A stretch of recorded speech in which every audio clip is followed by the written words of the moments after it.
Film yang satu ini tayang tepat pada Hari Kesehatan Mental Sedunia, yaitu pada tanggal 10 Oktober. Tapi apakah itu kebetulan? Menurut gue sih enggak sih ya. Ini pasti udah dipikirin secara matang-matang sama tim marketing dan promosi dari filmnya. Tapi it's okay karena memang film ini ngebawa-bawa isu mental health ke dalam penceritaannya.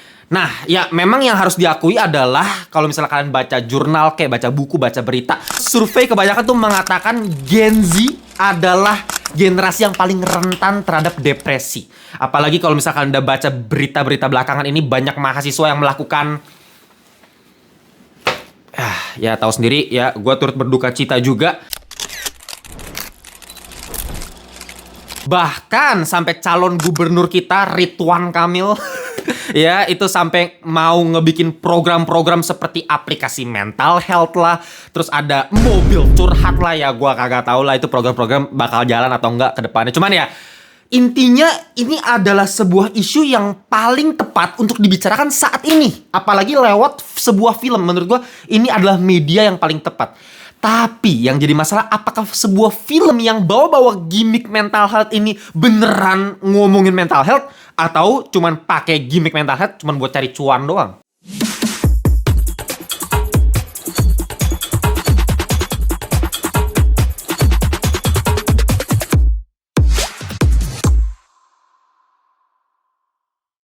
Welcome back to Ngelantur Indonesia, Skui Nonton Skip Blon. Jangan lupa kalian semua bersama host kalian Timothy Vidalo. Kita masuk di segmen review.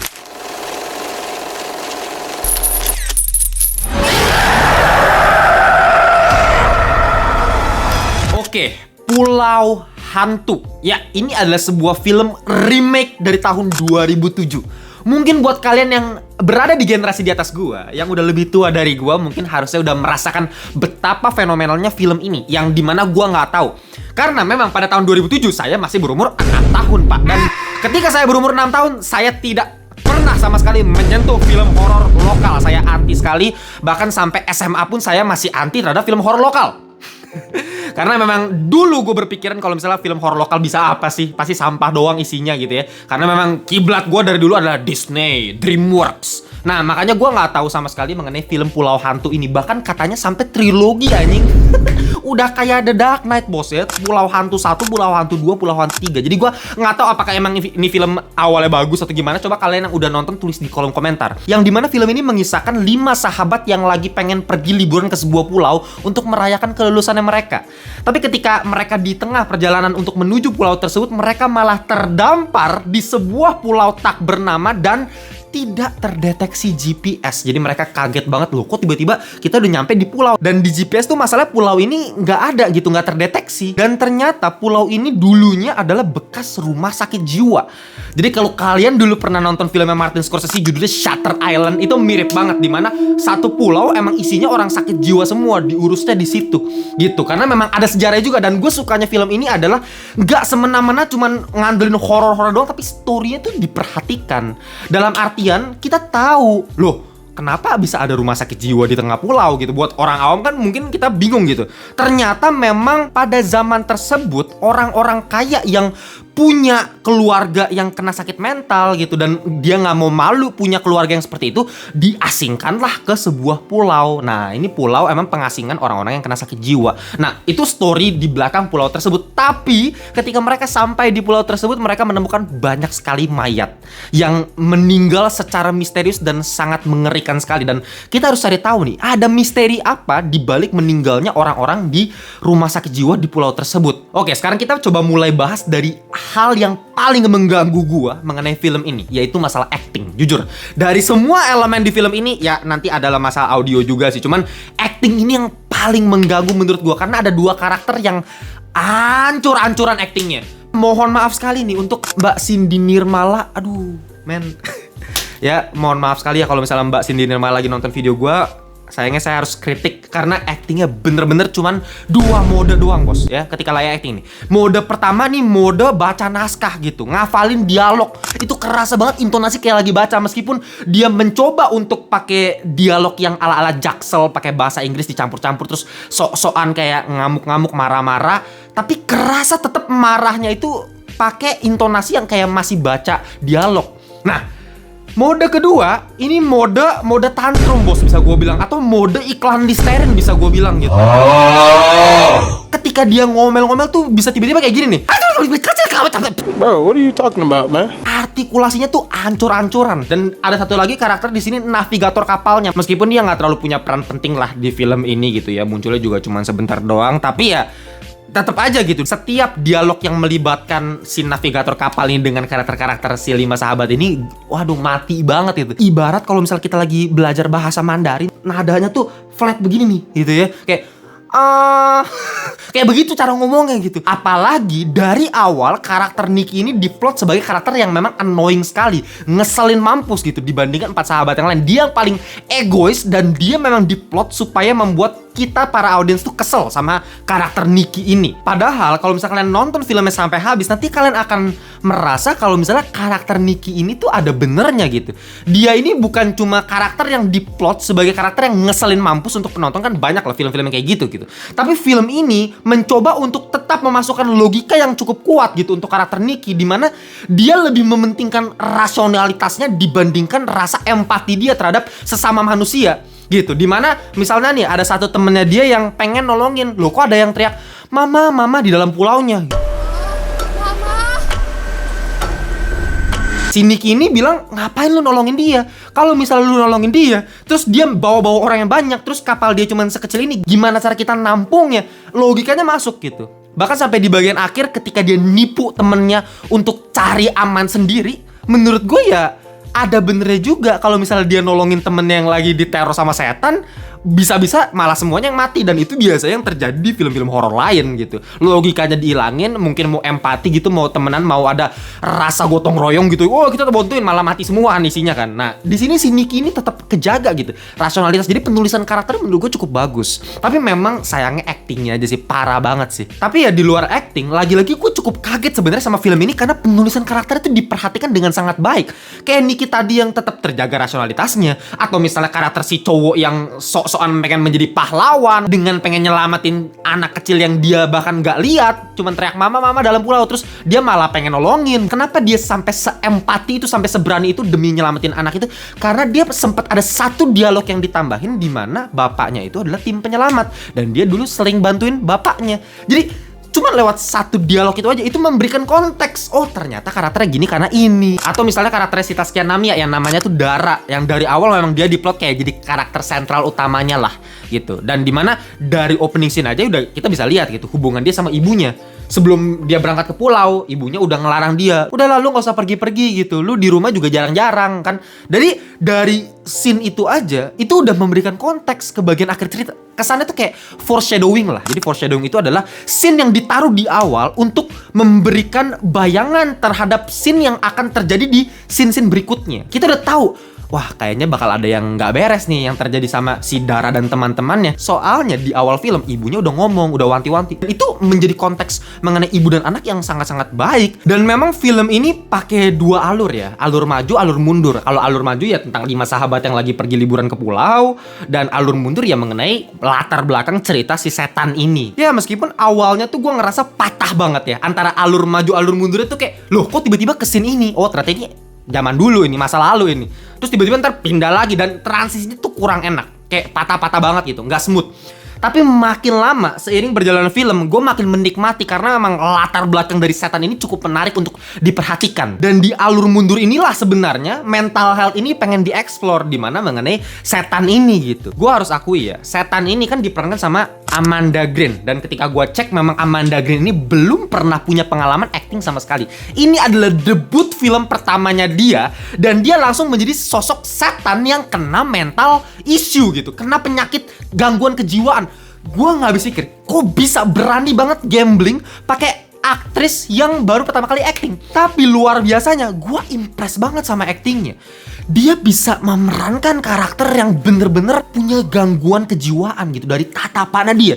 Dan gue harus acungi jempol juga, make upnya dia keren banget. Amanda Green di sini menjadi sosok yang begitu menakutkan, padahal belum ada setan. Dan ketika gue cek, memang dia melakukan reading lebih awal dibandingkan pemeran-pemeran lainnya, karena memang dia aktris yang masih baru, ini debutnya dia.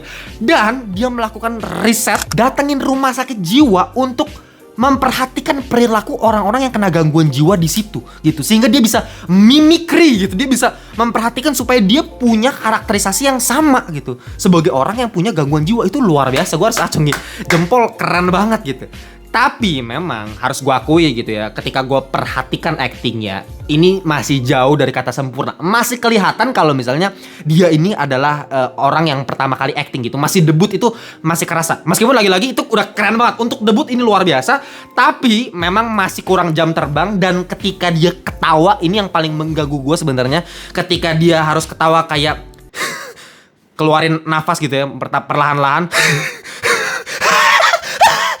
Itu menurut gue masih ngeden. Kayak gue, lu kalau lihat gue tadi ketawa kan masih ngeden kan, kayak masih mencoba untuk acting ketawa orang gila. Gue masih cacat lah kalau misalnya sebagai aktor, karena gue juga bukan aktor ya. Cuman ya itu yang gue tangkap gitu. Nah kalau misalnya lu compare sama Joaquin Phoenix ya, ini memang terlalu jauh jomplang. Cuman gue pengen kasih komparasi aja. Bang, berarti kalau misalnya kita pengen acting ketawa kayak orang gila tapi nggak ngeden, gimana caranya? Ya lu lihat Joaquin Phoenix gitu. Ketika dia transisi dari orang biasa terus ketawa tiba-tiba, itu smooth sekali. Itu bener-bener kayak nih orang emang punya penyakit mental gitu. Itu kerasa dia kayak nggak acting gitu.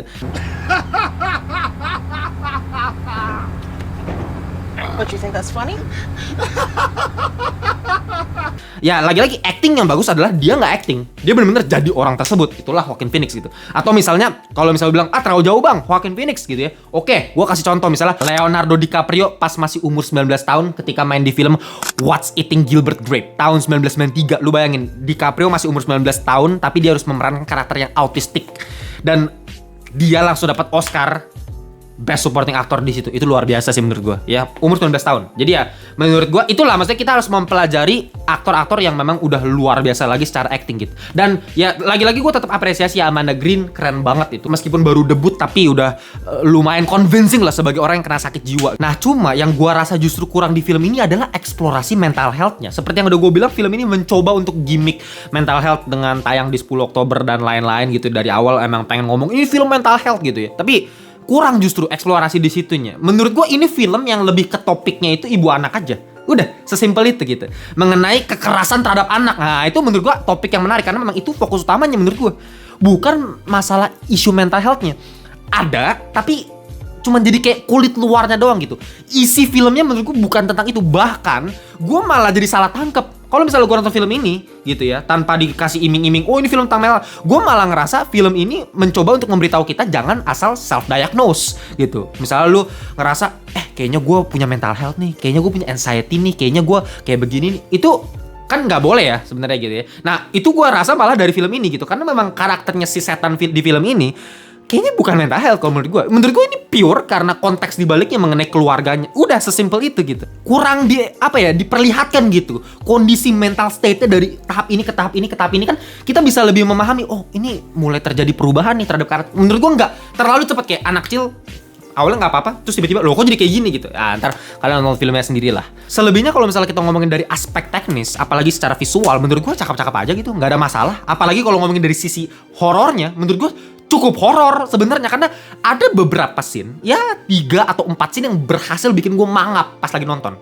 Itu jarang. Gue nonton film horor lokal tuh kalau misalnya sampai kayak, nah itu jarang banget tuh. Nah ini gue ada beberapa kali gitu. Bahkan ada momen yang bikin gue teriak what the fuck gitu, ada gitu. Karena memang gore-nya sih, ini memang gore-nya nggak yang sampai kayak Sumara kan. Itu lu lihat lah review dari gue angkat tangan dah kalau ada ibu-ibu yang bawa anak nonton kayak begitu gitu.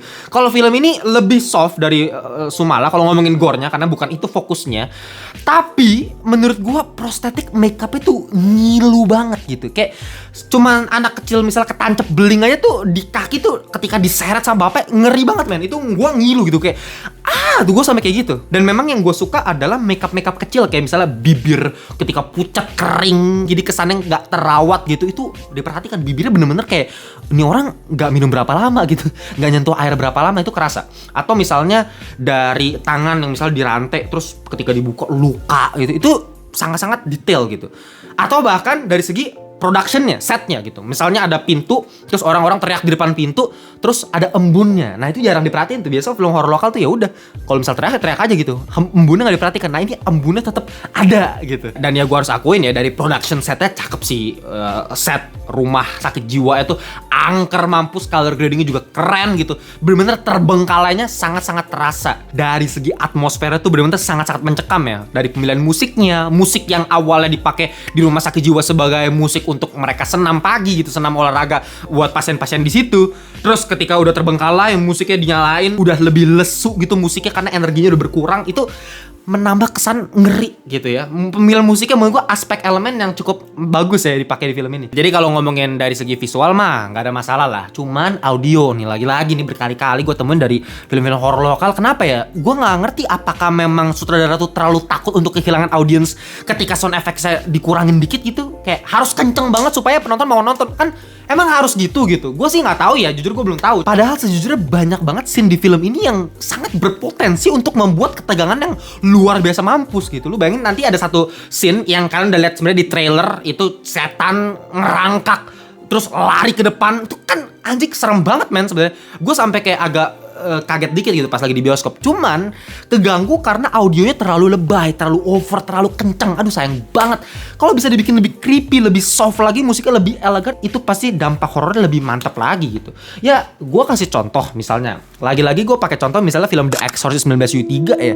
Satu scene ketika karakter Regan itu lagi di rumah sakit, terus dia melotot, terus tiba-tiba ada satu muka setan yang cuman muncul nggak nyampe 1 detik doang, dan itu tiba-tiba hitam, udah munculnya cuman ya sepersekian detik lah gitu. Tapi kemunculan itu membuat gue trauma sampai sekarang untuk nonton Exorcist gitu.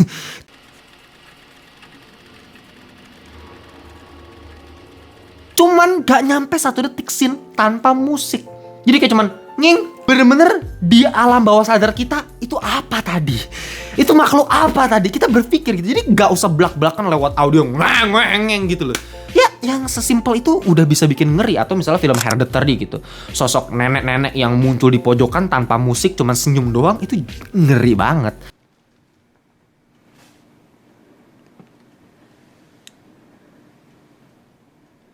Ya lagi-lagi gue bilang gak usah semua scene tanpa musik juga. Ya harus ada lah musik yang pakai background horornya lah. Tapi ada beberapa scene yang memang timingnya harus pas gitu. Kapan harus pakai sound effect-nya, kapan harus pakai scoringnya. Itu yang masih kurang di film Indonesia termasuk film ini. Padahal kalau ngomongin aspek horor keren gitu. Setannya pun ngeri gitu. Lihat dari posternya aja gue suka. Sebenarnya posternya gue suka sih. Ya karena ini kan memang remake dan poster yang dulu juga sama. Setannya mulutnya ngangak ke bawah gitu. Keren banget. Oke, itu aja dari gue sebenarnya. Kalau misalnya final score-nya kalian tanya, gue bakal kasih 6,7 alias kurang. Ya menurut gue ini udah di kategori film horor yang cukup baik di horor lokal kita. Jarang, lu tau lah kalau horor lokal gue jarang banget kasih nilai di atas 6 tuh susah gitu. 6,7 menurut gue udah cukup tinggi karena rapi penulisan karakternya, background story-nya, visual itu cakep. Memang audio sama beberapa acting yang masih kurang, tapi selebihnya menurut gue masih oke. Bahkan open ending di bagian akhir untuk bikin kita lebih interpret gitu sendiri masing-masing. Aduh ini bakal terjadi seperti apa di bagian ending. Menurut gue itu pemilihan yang bold choice tapi nice. Itu perlu dilakukan untuk film-film horor zaman sekarang. Oke? Gitu aja untuk video kali ini. Sisanya kita perdebatkan di kolom komentar. Kita jumpa di video berikutnya. Bye-bye semuanya.